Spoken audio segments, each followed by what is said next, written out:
Cooking માટે ગમે એટલા ફેન્સી વાસણો અત્યારે કેમ ના આવતા હોય, પરંતુ અમુક ગુજરાતી વાનગીનો સ્વાદ, ઓરિજિનલ સ્વાદ જોઈતો હોય ને, તો અમુક દાદી નાની વખતથી વપરાતા અમુક આપણે વાસણ વાપરીએ ને એમાં જ આવતો હોય છે, અને એમાં જ સાચો સ્વાદ મળે છે. તો ઓરિજિનલ ગુજરાતી ઘર હોય ને તેના દરેકના ઘરમાં પિત્તળના વાસણ જે આ રીતે કલઈ કરેલા હોય, તેમાં એક ખાસ વસ્તુ બનાવવામાં આવતી હોય છે, એ છે ગુજરાતી ઊંધિયું. અને બીજું છે લાપસી. ગુજરાતી ઊંધિયામાં તમે સુરતી ઊંધિયું બનાવો કે કાઠિયાવાડી સ્ટાઇલ ઊંધિયું બનાવો, પરંતુ જો તમે આ રીતે પિત્તળના તપેલામાં અને કલઈ કરેલું તપેલું હોય એમાં તમે બનાવો ને તો તેનો ઓરિજિનલ ટેસ્ટ આવે. અને આ વાસણો છે ને આપણને વારસા દર વારસા મળતો હોય છે. મારા મોટા સાસુએ મારા સાસુને આ તપેલું આપેલું હતું અને મારા સાસુએ મને આપેલું છે. તો આજે હું તમને ઓરિજિનલ સુરતી ઊંધિયું બતાવીશ, પરંતુ આ રીતે આ તપેલામાં બનાવીને ઓરિજિનલ રીતથી બતાવીશ, જેથી તેનો ઓરિજિનલ ટેસ્ટ આવે. જો આખી રેસીપી જોજો અને પછી કહેજો. અને આ વખતે મકર સંક્રાંતમાં આ રીતે કંઈક નવું અને ઓરિજિનલ ટ્રાય કરજો. એકદમ સહેલી રીતે મસાલો ભરાવાની ઝંઝટ વગર શાકભાજીની મીઠાશથી ભરપૂર સુરતી ઊંધિયું બનાવવા માટે અહીં મેં 1 થી 2 શક્કરિયા નાની સાઈઝના લીધા છે, 3 થી 4 નંગ બટેકા લીધા છે અને લીલા રીંગણ અહીં લેવાના. આ બધું પાણીમાં સમારી અને રાખ્યું છે, માટે તે કાળું ના પડે. જેમાં નાના બટાકાની છાલ ઉખાડી 2 ટુકડા કર્યા છે, શક્કરિયાને ગોળ થીક સ્લાઇસ કરી છે અને રીંગણનું ડીટીયું અલગ કરી તેમાં આવો કટ પાડ્યો છે, જેથી મસાલો ભરવો હોય ને તો ભરી શકાય. સાથે જ સુરતી ઊંધિયામાં રતાળુ વગર તો અધૂરું છે, તો અહીં 100 ગ્રામ રતાળુને આવા મોટા થીક ટુકડામાં કટ કરી લેવાનું. અને સુરતી ઊંધિયું જેના વગર ના જ બને તે છે સુરતી પાપડી. મેં અહીં 150 ગ્રામ સુરતી પાપડીને ફોલી લીધી છે. સાથે લીલા વટાણા 150 ગ્રામ લેવાના અને 150 ગ્રામ લીલી તુવેરના દાણા લેવા. તેની સાથે 100 ગ્રામ લીલું લસણ લઈશું અને મુઠિયા માટે 100 ગ્રામ લીલી મેથીની ભાજી સમારી ધોઈ સાફ કરી લેવાની. બનાવવાની શરૂઆત સુરતી ઊંધિયાના સ્પેશિયલ ગ્રીન ભરવાનું મસાલાથી કરીએ. મિક્સરના જારમાં સૌથી પહેલા 25 ગ્રામ શેકેલા સિંગદાણા અને 2 ટીસ્પૂન સફેદ તલ ઉમેરી દેવાના. તેને પીસી આવો ક્રશ કરી લેવાના છે. પીસાયેલા સિંગદાણા અને સફેદ તલના ભૂકામાં અડધો કપ લીલા નાળિયેરના ટુકડા ઉમેરશું. અહીં લીલું નાળિયેર ના હોય ને તો સૂકા નાળિયેરનો ભૂકો ઉમેરવાનો. સાથે 8 થી 10 તીખી લીલી મરચી ઉમેરવાની, કારણ કે સુરતી ઊંધિયામાં તીખાસા લીલી મરચીથી જ આવે છે.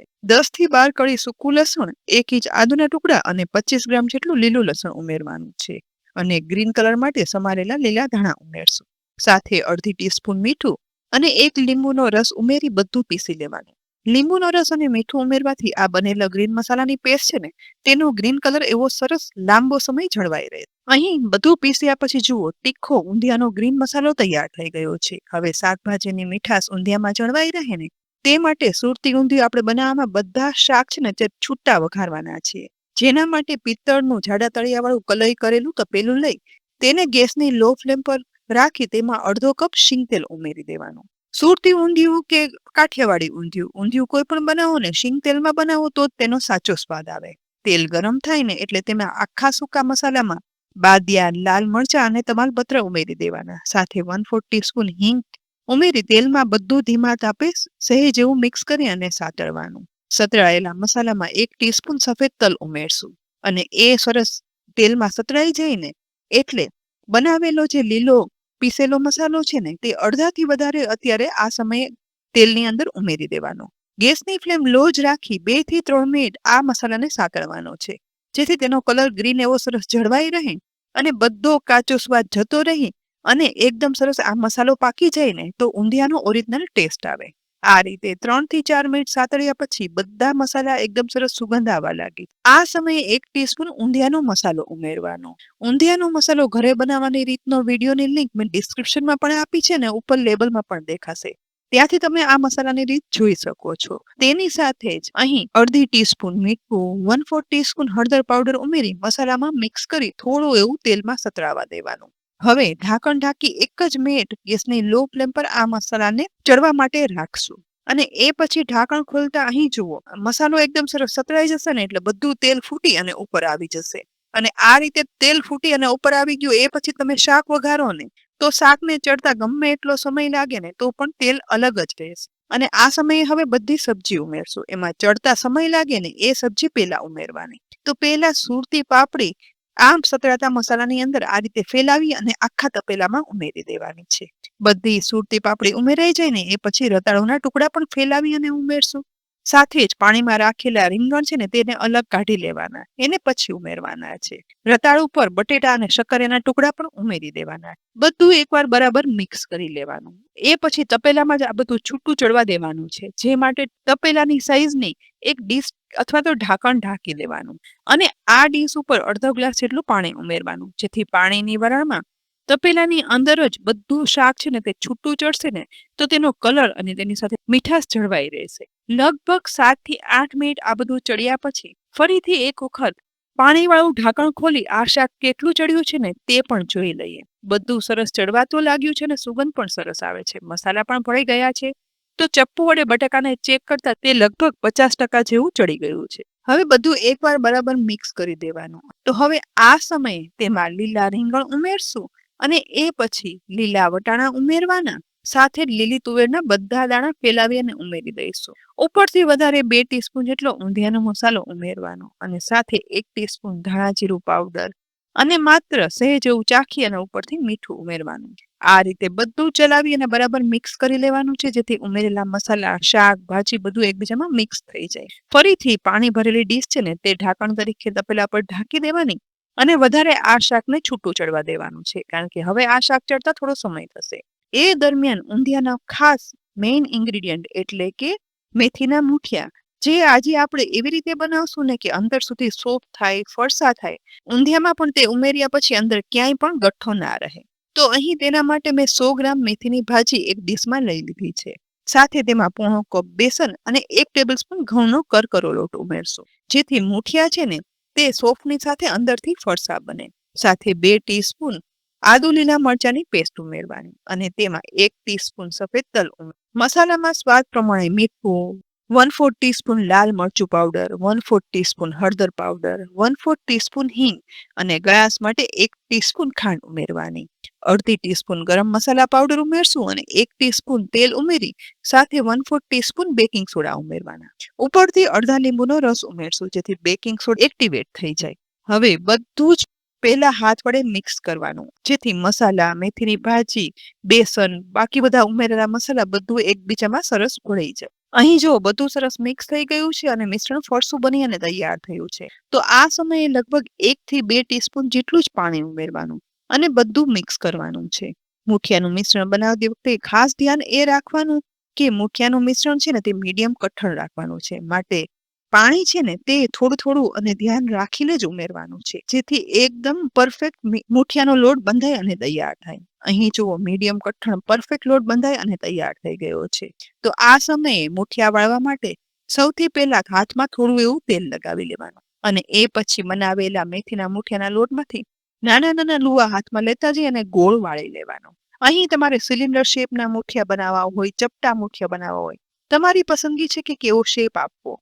મેં તો આજે ઓરિજિનલ સુરતી ઊંધિયું બનાવ્યું છે ને, માટે ઓરિજિનલ શેપ ગોળ જ વાળ્યો છે. અને આ મૂઠિયા છે ને એ સાઈઝમાં થોડા નાના એવા વાળવાના, કારણ કે તળિયા પછી આ મૂઠિયા સાઈઝમાં થોડા એવા મોટા થશે અને સાથે જ ગાંઠા વગરના અંદરથી એકદમ ફરસા બની અને તૈયાર થશે. બસ આ જ રીતે બધા મૂઠિયા વાળી અને તૈયાર થઈ જાય ને, પણ મૂઠિયા તળીએ ને એ પહેલા બીજી સાઈડ છૂટું વઘારેલું ઊંધિયું છે ને તે ચડવાની એકદમ સરસ સુગંધ આવી રહી છે અને તપેલાને જોતા ડીશમાં ઉપર પાણી પણ ઓછું થયું છે. તો આ સમયે ઢાંકણ ખોલી બધું એક વખત મિક્સ કરી લેવાનું છે. બધું ચડવાની એકદમ સરસ સુગંધ તો આવે છે, એટલે કે 70% થી ઉપર વધારે આ બધા શાકભાજી ચડી ગયા છે. હવે આ સમયે બાકી રાખેલો લીલો બધો મસાલો છે ને તે ઉપરથી ઉમેરી દેવાનો. સાથે જ મિક્સર જારમાં થોડું એવું પાણી ઉમેરી મિક્સ કરી અને તે પણ ઉમેરવાનું અને ઊંધિયામાં આ સમયે ગળાશ માટે 1 થી 2 ટીસ્પૂન ખાંડ ઉમેરશું. એ પછી એક વખત બધું બરાબર મિક્સ કરી લેવાનું છે. ફરીથી ચડતા ઊંધિયામાં ઉપર ડીશ ઢાંકી અને થોડું વધારે પાણી ઉમેરવાનું અને ધીમા તાપે આ ઊંધિયાને ચડવા દેવાનું. આ રીતે ઊંધિયું ચડતા ટોટલ બધું કહું ને તો 35 થી 40 મિનિટ જેવો સમય થશે. અહીં આ સમયે 20 મિનિટ જેવો સમય થઈ ગયો છે. હજી અહીં તાપ થોડો વધારે લાગતો હોય ને તો ગેસ ઉપર કોઈ પણ જાડો તવો લઈ અને તેની ઉપર આ રીતે તપેલું રાખી દેવાનું. અહીં જો મેં આ રીતે ગોઠવીને પણ તમને બતાવ્યું છે, જેથી એકદમ ધીમો તાપ તપેલાને લાગશે ને તો શાક એની જ સ્ટીમમાં તૈયાર થઈ અને એકદમ મીઠાશવાળું બનશે. બીજી તરફ મૂઠિયા તળવા માટે ગેસની મીડિયમ ટુ લો ફ્લેમ પર ગરમ થયેલા તળવાના તેલમાં સમાઈને એટલા વાળેલા ગોળ મૂઠિયા છે ને તે ઉમેરી દેવાના છે. ગેસની ફ્લેમ લો ટુ મીડિયમ રાખીને જ આ મુઠિયાને તળવાના, જેથી આ મુઠિયા અંદર સુધી તળાઈ જશે અને ઉપરથી એકદમ ક્રિસ્પી ને અંદરથી ફરસા બનશે. સાઈડ ચેન્જ કરી અને આ રીતે તળતા લગભગ 3 થી 4 મિનિટ જેવો સમય થશે, એટલે ઉપરથી ગોલ્ડન બ્રાઉન કલર સાથે એકદમ ફરસા મુઠિયા તળાય અને એકદમ સરસ સુગંધ તો ચારેય બાજુ ફેલાશે, જેના પરથી ખ્યાલ આવશે કે આપણા મુઠિયા તો પરફેક્ટ બની અને તૈયાર થયા છે. તો આ સમયે ગોલ્ડન બ્રાઉન તળાયેલા બધા મુઠિયાને તેલમાંથી નિતારી લેવાના અને એ પછી એક ડીશમાં આ મુઠિયાને કાઢી લેવાના છે. અહીં ધીમે ધીમે કરી અને બધા મુઠિયા બની અને તળાઈ અને તૈયાર થઈ ગયા છે. તો મેં એક ડીશમાં કાઢી લીધા છે અને આ મુઠિયા છે ને બનાવી અને તમે રાખી દો ને તો અઠવાડિયું સારા રહે છે અને એટલા ફરસા બને છે ને કે નાસ્તામાં પણ તમે ગમે અત્યારે ચા સાથે ખાવ ને તો મજા આવી જાય. પણ તો આજે તો આનો ઉપયોગ આપણે ઊંધિયામાં ઉમેરી અને કરવાના છે અને આ રીતે બનેલા મુઠિયા તમે જોજો અંદરથી ક્યાંય પણ ગાંઠો નહીં રહે, કડક નહીં રહે અને એકદમ સોફ્ટ ફરસા બને. બીજી તરફ તપેલામાં ચડતા ઊંધિયાને સુગંધ પણ એકદમ સરસ આવે છે. તો ઢાંકણ ખોલી અને ચેક કરી લઈએ. એકદમ સરસ ગ્રીન કલર સાથે ઊંધિયું જુઓ બધા શાકભાજી આ રીતે ચડી જશે ને એટલે ઉમેરેલું તેલ છે ને તે બધું છૂટું પડી ઉપર આવી જશે, જે પરફેક્ટ ઊંધિયું ચડિયાની નિશાની છે. ગ્રીન કલર સાથે સુગંધીદાર ઊંધિયાને જરામાં લઈ ચપ્પુ વડે બટેટા, શક્કરિયા, રતાળાના ટુકડા ચેક કરતા તે એકદમ સરસ મેશ થઈ જાય ને તેવા ચડી ગયા છે. અંદર સુરતી પાપડી પણ સરસ ચડી ગઈ છે. તો આ સમયે બનાવેલા મેથીના મુઠિયા છે ને તે ચડતા ઊંધિયામાં અલગ અલગ આખા તપેલામાં આ રીતે ફેલાવી દેવાના છે. પસંદગી પ્રમાણે મુઠિયા ઉમેર્યા પછી ચડતા શાકમાં એક વખત બરાબર ચલાવી અને મિક્સ કરી લેવાના અને એ પછી ઊંધિયાનો સ્વાદ મુઠિયાની અંદર આવે ને તે માટે ફરીથી તપેલાને ઢાંકણ ઢાંકી ગેસની લો ફ્લેમ પર 5 મિનિટ માટે ચડવા દેવાનું છે, જેથી મુઠિયામાં મસાલો, તેલ બધું અંદર સુધી બેસી જાય અને એકદમ પરફેક્ટ બની અને તૈયાર થાય. 5 મિનિટ પછી ઢાંકણ ખોલતા ઉમેરેલા તેલ સાથે બધું તેલ ઉપર આવી ગયું છે અને સાથે એકદમ માપની ગ્રેવી સાથે લચકા જેવું ગ્રીન સુરતી ઊંધિયું બની અને તૈયાર થઈ ગયું છે. મુઠિયા પણ એટલા સોફ્ટ રહ્યા છે. છૂટું વઘારીને એક ટીમમાં ચડેલા શાકભાજી સાથે આ રીતે ઊંધિયું બનાવી અને ચાખશો, અંદર આવતા મસાલાના ટેસ્ટ સાથે શાકભાજીની મીઠાશના કોમ્બિનેશનથી સ્વાદિષ્ટ તો એવું બનશે ને કે તમે જ ચાખીને કહેશો કે હા, આ જ ઓરિજિનલ સુરતી ઊંધિયાનો સ્વાદ. તો આ મકર સંક્રાંતિમાં તમે જલેબી સાથે બનાવી અને ખાઓ કે પછી ગરમા ગરમ પૂરી સાથે, કોઈ પણ રીતે ખરેખર મોજ આવી જશે. તે સુરતી ઊંધિયું બનાવી અને ચાખી અને પછી કહેજો. કોઈ પણ ઊંધિયાનો સ્વાદ ભૂલાવી દે ને તેવું આ બની અને તૈયાર થશે. રેસીપી જો ખરેખર ઉપયોગી લાગી હોય ને તો આ વિડીયોને લાઈક કરી મેક્સિમમ શેર કરી દેજો. સાથે જ અમારી kitchen series YouTube channel subscribe કરી અમારા ફેસબુક પેજને લાઈક કરી અને ફોલો કરી લેજો, જેથી આવનારી અનેક ઉપયોગી રેસીપીના અપડેટ્સ તમને તુરંત જ મળે. આવતીકાલે ફરી મળશું એક નવી રેસીપી સાથે. ત્યાં સુધી આવજો.